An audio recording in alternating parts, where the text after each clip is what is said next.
नमस्कार, कैसे हैं आप? उम्मीद करता हूँ सभी लोग बढ़िया होंगे। तो गाइस, जैसे कि आपको सभी को पता है कि आरआरसी ग्रुप डी का एडमिट कार्ड जल्द आने वाला है। एग्जाम डेट निश्चित हो गई है। 23 फरवरी से आप लोगों के एग्जाम शुरू हो रहे हैं। जिन लोगों ने 2019 में फॉर्म भरा था उनके लिए बहुत ही इंतजार करवाया रेलवे ने, लेकिन अब इंतजार खत्म हुआ। तो गाइस, अगर आपने अभी तक तैयारी नहीं शुरू की है तो कर दीजिएगा, आपके पास मौका है। तो गाइस, यहाँ पर सामान्य विज्ञान के 25 क्वेश्चन पूछे जाते हैं। डेली आपको वीडियो मिलेगी, 25 क्वेश्चन आपके कवर करवाए जाएंगे हर वीडियो में, ठीक है। मतलब 25 में 25 अगर आप लाना चाहते हैं तो चैनल के साथ जुड़ जाइए और अपनी तैयारी शुरू कर दीजिए। तो चलिए शुरू करते हैं आज की इस वीडियो को। अगर अभी तक आपने चैनल को सब्सक्राइब नहीं किया है तो कर लीजिए।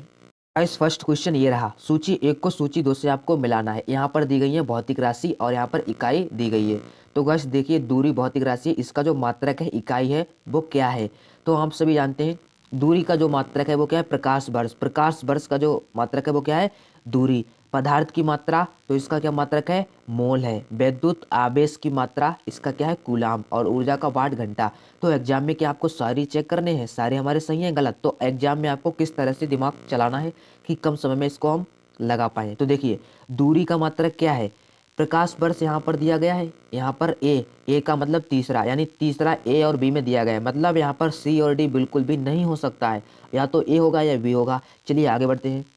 पदार्थ की मात्रा मोल। पदार्थ की मात्रा मोल, यानी बी का दो। तो यहाँ पर बी का दो बी वाले ऑप्शन में है, यहाँ पर एक में दिया गया है, बी का एक में दिया गया। पदार्थ की मात्रा मोल, यानी यहाँ पर ऑप्शन ए बिल्कुल करेक्ट हो जाएगा। विद्युत आवेश की जो मात्रा है वो कूलाम, यानी विद्युत आवेश की मात्रा कूलाम, सी का है वो 2 नंबर पे। यहाँ पर ऑप्शन ए बिल्कुल करेक्ट हो जाएगा। यहाँ से आपको याद रखना है ऊर्जा का मात्रक वाट घंटा, और ये सब मात्रक आपको जब याद हो जाएंगे तो आपके अन्य सारे क्वेश्चंस भी बन जाएंगे। बढ़ते हैं अगले क्वेश्चन की तरफ। अगला क्वेश्चन है, निम्नलिखित में से कौन सी भौतिक राशि की इकाई वही है जो दाब की है? कोणीय संवेग की, प्रतिबल की, विद्युत यानी तनाव की, या कार्य की? तो जो इसका सही उत्तर है वो आपको कमेंट बॉक्स में कमेंट करना है कि जो भौतिक राशि है वो इकाई वही है जो दाब की है। तो गाइस, जो प्रतिबल और दाब की है वो बिल्कुल सेम है। प्रतिबल और दाब की जो है वो बिल्कुल सेम है। तो यहाँ पर बी बिल्कुल सही हो जाएगा, न्यूटन पर मीटर स्क्वायर, ठीक है। न्यूटन पर मीटर स्क्वायर, और वही क्या होती है? प्रतिबल की होती है, न्यूटन पर मीटर स्क्वायर। बिल्कुल सही जवाब। बढ़ते हैं अगले क्वेश्चन की तरफ। हमारा अगला क्वेश्चन दिया गया है, रेडियोक्टिवता का मापन किससे किया जाता है? यहाँ पर आपके पास चार ऑप्शन है। जीएम काउंटर से, ध्रुवण मापी यानी पोलेरोमीटर से, ऊष्मा मापी यानी कैलोरीमीटर से, वैड मापी यानी कैलोरी मीटर से। तो जो इसका सही उत्तर है वो क्या है? GM counter. जीएम काउंटर का पूरा नाम क्या होता है? Geiger Muller counter. तो यहाँ पर याद रखना है आपको, इसका जो सही उत्तर है वो है जीएम काउंटर से। इसकी फुल फॉर्म मैंने आपको बताया, गीगर मूलर काउंटर। बिल्कुल सही जवाब। बढ़ते हैं अगले क्वेश्चन की तरफ, और हमारा अगला क्वेश्चन दिया गया है, 1 किलोवाट घंटा ऊर्जा का जूल में रूपांतरित मान निम्नलिखित में से कौन सा है? तो गाइस, यहाँ पर आपके पास चार ऑप्शन दिए गए हैं। 1.8 इंटू 10 की पावर 6 जूल, 3.6 इंटू 10 की पावर 6 जूल, 6.0 इंटू 10 की पावर 6 जूल, या 7.2 इंटू 10 की पावर 6 जूल। तो गाइस, जो इसका सही उत्तर है वो क्या है? 3.6 इंटू 10 की पावर 6 जूल। बिल्कुल बी इसका सही जवाब है। तो आपको याद रखना है 3.6 इंटू 10 की पावर 6 जूल क्या है? 1 किलोवाट घंटा ऊर्जा का जूल का रूपांतरित मान है। तो चलिए बढ़ते हैं अगले क्वेश्चन नंबर 5 पर। क्वेश्चन नंबर 5 दिया गया है, प्रकाश वर्ष किसके मापन की इकाई है? ब्रह्मांड की आयु, अति लघु समय अंतराल, अति उच्च ताप, अत्यधिक दीर्घ दूरी। तो गाइस, जो इसका सही उत्तर है वो क्या है? अत्यधिक दीर्घ दूरी। प्रकाश वर्ष दूरी अभी मैंने आपको बताया था, तो यहाँ पर ऑप्शन हो जाएगा डी, अत्यधिक दीर्घ दूरी। बढ़ते हैं अगले क्वेश्चन की तरफ। अगला क्वेश्चन है, निम्नलिखित में से लंबाई का एसआई मात्रक मीटर है, फुट है, ए और बी दोनों, उपयुक्त में से कोई नहीं।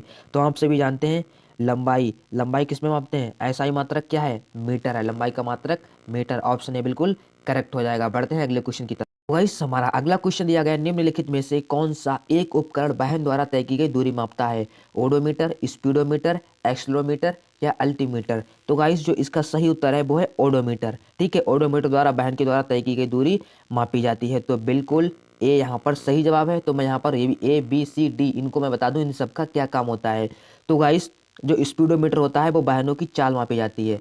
तो वाहनों की चाल किससे मापते हैं? स्पीडोमीटर, मतलब जो गाड़ी है वो कितनी स्पीड में चल रही है, और ओडोमीटर से कितनी दूरी तय की गई है। तो तय की गई दूरी मापी जाती है ओडोमीटर से।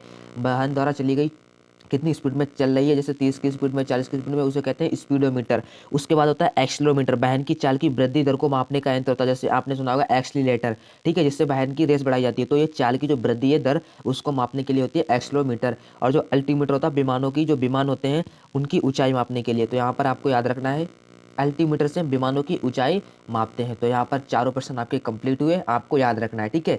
तो बढ़ते हैं अगले क्वेश्चन की तरफ। अगला क्वेश्चन है चाल का मूल मात्रक।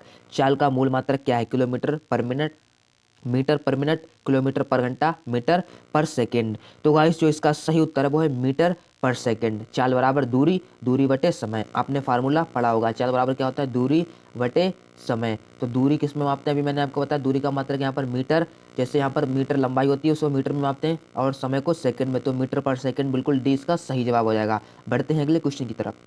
और हमारा अगला क्वेश्चन है निम्नलिखित में से तापमान का एसआई मात्रक क्या है? Fahrenheit, kelvin, pascal, Celsius.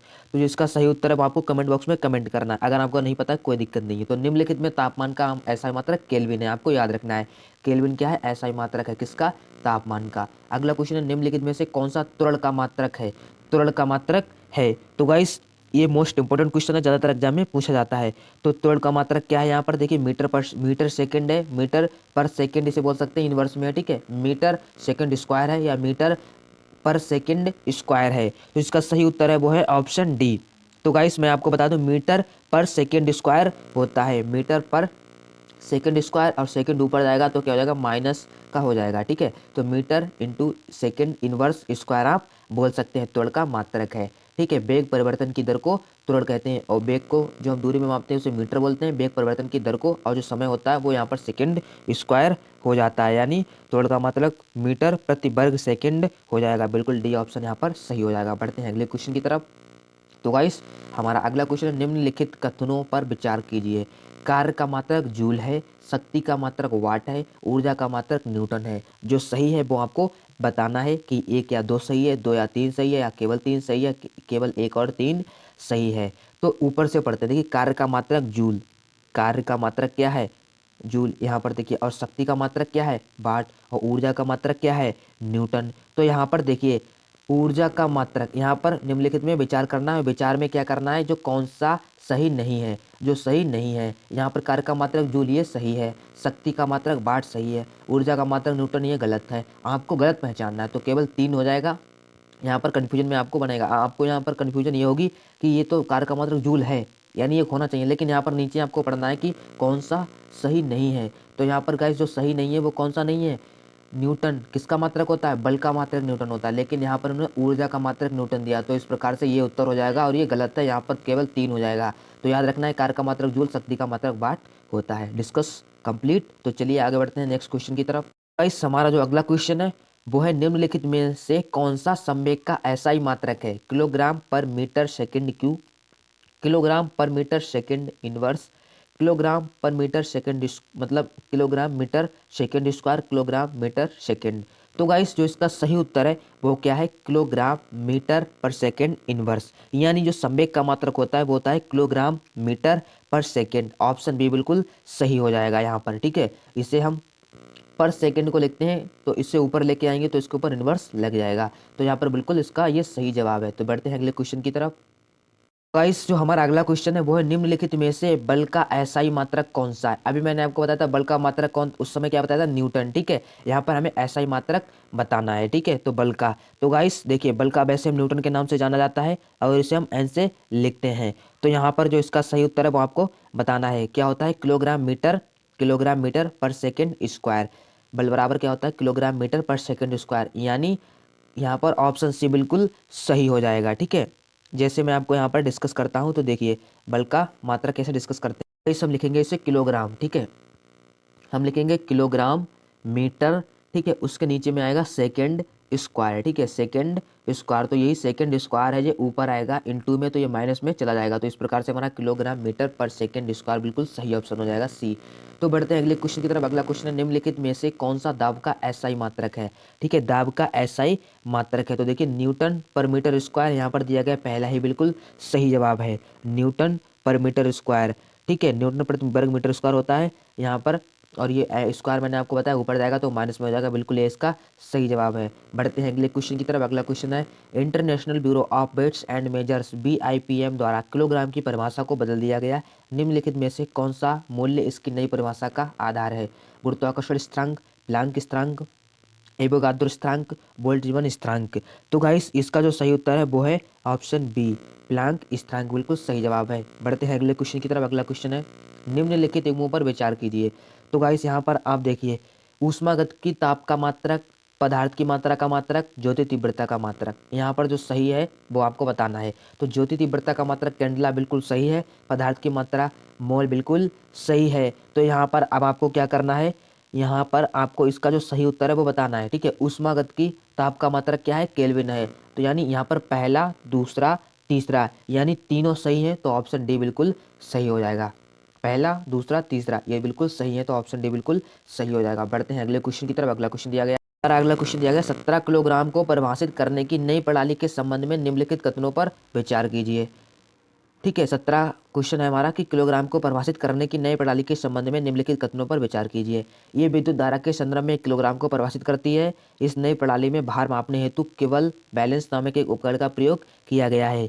तो गाइस यहाँ पर केवल एक सही है, या केवल दो सही है, या दोनों सही है, या दोनों में से कोई भी सही नहीं है। तो यहाँ पर गाइस देखिए, यह विद्युत धारा के संदर्भ में किलोग्राम को परिभाषित करती है, बिल्कुल सही जवाब है। और उसके बाद इस नई प्रणाली में भार मापने हेतु केवल बैलेंस नामक एक उपकरण का प्रयोग किया जाता है, ये भी सही है। तो यहाँ पर केवल एक और दो बिल्कुल सही जवाब हो जाएगा। अगला क्वेश्चन है, घरों में व्यय होने वाली विद्युत को यूनिट में मापा जाता है। शक्ति की, ऊर्जा के, विद्युत धारा के उसमें मान की उपयुक्त में से कोई नहीं। तो इसका तो आप सभी जानते होंगे कि घरों में व्यय होने वाली विद्युत को यूनिट में मापा जाता है ऊर्जा की। तो यहाँ पर बिल्कुल सही जवाब है ऊर्जा, भी बिल्कुल सही हो जाएगा। बढ़ते हैं अगले क्वेश्चन की तरफ। अगला क्वेश्चन है, निम्नलिखित में से कौन एसआई इकाई नहीं है? Metre, kilogram, second, Celsius. तो आप सभी को पता लग गया होगा, इसका जो सही उत्तर है वो क्या है, सेल्सियस। ये एसआई मात्रक है, अभी मैंने आपको बताया था सेल्सियस ये एसआई मात्रक नहीं है। तो ऑप्शन डी बिल्कुल सही जवाब है। अगला क्वेश्चन है, रेखीय निम्नलिखित में से कौन सी सदिश राशि है? रेखीय विस्थापन, कोणीय वेग, विद्युत धारा, चुंबकीय तीव्रता। तो देखिए यहाँ पर कौन सी सदिश राशि है, तो जो इसका सही जवाब है वो क्या है, यहाँ पर आपको केवल 1 2 3, केवल 3 4, केवल 1 2 4, केवल, या 1 2 3 4 चारों सही है। तो जो सही है वो आपको ऑप्शन में कूट का प्रयोग करके आपको बताना है। तो देखिए यहाँ पर जो हमारा पहला दिया गया रेखीय विस्थापन ये सदिश राशि है, तो बिल्कुल सही है। कोणीय वेग ये भी सदिश राशि है, विद्युत धारा ये भी सदिश राशि है, मतलब विद्युत धारा ये नहीं, चुंबकीय तीव्रता ये हमारी सदिश राशि है। चुंबकीय तीव्रता क्या हमारी सदिश राशि है। तो यहाँ पर जो पहला, दूसरा, चौथा बिल्कुल सही हो जाएगा। विद्युत धारा अदिश राशि है, तो यहाँ पर सी बिल्कुल सही जवाब हो जाएगा। ठीक है, तो मैं यहाँ पर एक बार में बता दूं सदिश राशियाँ और अदिश राशियाँ क्या होती हैं। देखिए, अदिश राशियाँ वे होती हैं जिनमें केवल परिमाण होता है, दिशा मतलब परिमाण के साथ साथ क्या होता है, केवल परिमाण होता है, दिशा नहीं होती है, तो वो अदिश राशियाँ होती हैं। सदिश राशियाँ इनमें परिमाण के साथ दिशा दोनों होती है, यानी दिशा भी होता है, परिमाण भी होता है, वो सदिश राशियाँ होती हैं। तो अदिश राशियों में केवल परिमाण होता है, जैसे द्रव्यमान, घनत्व, तापमान, विद्युत धारा, समय, चाल, आयतन, कार्य, ये सब सदिश राशियाँ अदिश राशियाँ हैं। और जो सदिश हैं इनमें परिमाण व दिशा दोनों होते हैं, जैसे वेग, विस्थापन, बल, रेखीय संवेग, विस्थापन, रेखीय वेग, कोणीय वेग, चुंबकन तीव्रता, बल, आघूर्ण। ठीक है, तो ये जो हमारी होती हैं वो सदिश राशियाँ होती हैं। तो चलिए अब बढ़ते हैं अगले क्वेश्चन की तरफ। इसका आपको पता लग गया, इसका जो सही जवाब है कि जो सदिश राशि मतलब निम्नलिखित में से कौन सी सदिश राशि है, 1 2 4, यानी ऑप्शन सी बिल्कुल सही जवाब है। बढ़ते हैं अगले क्वेश्चन की तरफ। अगला क्वेश्चन दिया गया, गाइस जो हमारा अगला क्वेश्चन है वो निम्नलिखित युग्मों पर विचार कीजिए। एक्टिनोमीटर विद्युत ऊर्जा को संचित करने वाला यंत्र है। साइक्लोट्रॉन आवेशित कण को त्वरित करने वाला यंत्र है। उसके बाद अगला दिया गया, एक्यूमुलेटर वायु की शक्ति और गति मापने वाला यंत्र है। तो गाइस देखिए, जो हमारा एक नंबर पे दिया गया एक्टिनोमीटर, ये क्या होता है, विद्युत ऊर्जा को संचित करने वाला यंत्र है। क्या है, जो होता है एक्टिनोमीटर। ठीक है, एक्टिनोमीटर होता है, ये सूर्य के किरणों की तीव्रता का निर्धारण करता है, लेकिन ये गलत है यहाँ पर। ठीक है, एक्टिनोमीटर विद्युत ऊर्जा को संचित करने वाला यंत्र नहीं है। एक्यूमुलेटर यानी जो लिखा है नीचे, ये यहाँ पर इसका होना चाहिए सही। एक्यूमुलेटर यानी विद्युत ऊर्जा को संचित करने वाला यंत्र, यानी इसका ये सही है। और जो साइक्लोट्रॉन है वो आवेशित कण को तुरंत करने वाला यंत्र है, ये बिल्कुल सही जवाब है, यानी दो वाला सही है। उसके बाद जब इसका ये है, तो वायु की शक्ति और गति मापने वाला यंत्र कौन है, वायु की शक्ति, तो ये एनीमोमीटर होता है। क्या होता है, एनीमोमीटर, वायु की शक्ति और गति मापने वाला, यानी यहाँ पर बिल्कुल जो सही जवाब है वो बिल्कुल 2 है। ठीक है, 2। और एक्यूमुलेटर होता है वो विद्युत ऊर्जा को संचित करने वाला यंत्र होता है। और जो एक्टिनोमीटर होता है, जो ऊपर लिखा हुआ है 1 नंबर पे, एक्टिनोमीटर, ये सूर्य किरणों की तीव्रता का निर्धारण करने वाला यंत्र होता है। तो यहाँ पर केवल 2 इसका सही जवाब है। तो गाइस इसी तरह से डेली साइंस की वीडियो देखने के लिए चैनल को सब्सक्राइब करें, बेल आइकन प्रेस करें। मिलते हैं नेक्स्ट वीडियो में। Thanks for watching.